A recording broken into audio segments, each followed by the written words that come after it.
আজকে ডার্বি কতটা উত্তেজিত? আচ্ছা, দারুণ উত্তেজিত, কারণ চারদিকে এত লোক এখন বেড়ে গেছে, মোহনবাগানের সমর্থকই বেশি। শুনলেন তো, চারপাশে এখন মোহনবাগান সমর্থকেরাই বেশি। হোক না ছোটদের ডার্বি, তবুও কল্যাণীতে ছিল আলট্রাস মোহনবাগানদের গ্যালারি অ্যাক্টিভিটি। তারা একইভাবে উচ্ছ্বসিত ছিল, একইভাবে দলের পাশে ছিল, ইরেসপেক্টিভ অফ দ্য রেজাল্টস।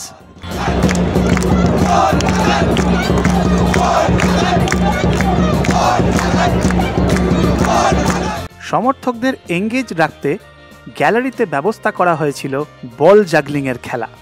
তখনও সমর্থকরা জানতো না যে ম্যাচের রেজাল্টটাও এইভাবেই জাগল হবে, একবার ইস্টবেঙ্গলে, একবার মোহনবাগানে। ম্যাচ শুরুর কিছুক্ষণের মধ্যেই জেসিন্টিকের গোলে এগিয়ে যায় ইস্টবেঙ্গল।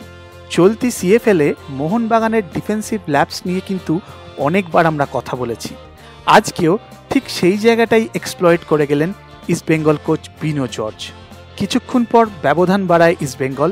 এবারের গোলদাতা তিনি, যার সাথে মোহনবাগান সমর্থকদের গত 2 বছর ধরে চলছে একটা অম্লমধুর সম্পর্ক, সায়ন ব্যানার্জি। দ্বিতীয়ার্ধে একটা অপূর্ব কামব্যাক দিয়েছিল মোহনবাগান।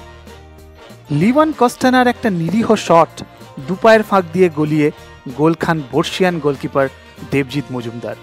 কিছুক্ষণ পর সেই লিওয়ানেরই পাস থেকে অসাধারণ হেডে 2-2 করেন মোহনবাগানের বহু পুরনো ডার্বি নায়ক কিয়ান নাসিরি।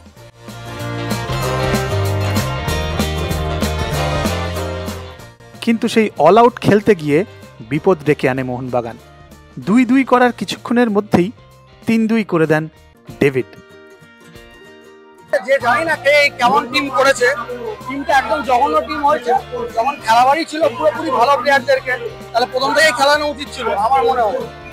আর আইএফএর তো কোনো কথাই নেই, আইএফএ তো একদম জঘন্য। মাঠে 90 মিনিটের পর আলো বন্ধ হয়ে গেলে তা সত্ত্বেও খেলা হয়েছে। এটাকে তো ঠিক ভালোভাবে নেওয়া যায় না। এবার আমরা তো পেয়েও মিসটা করেছি, এটা একটু খারাপ লাগছে।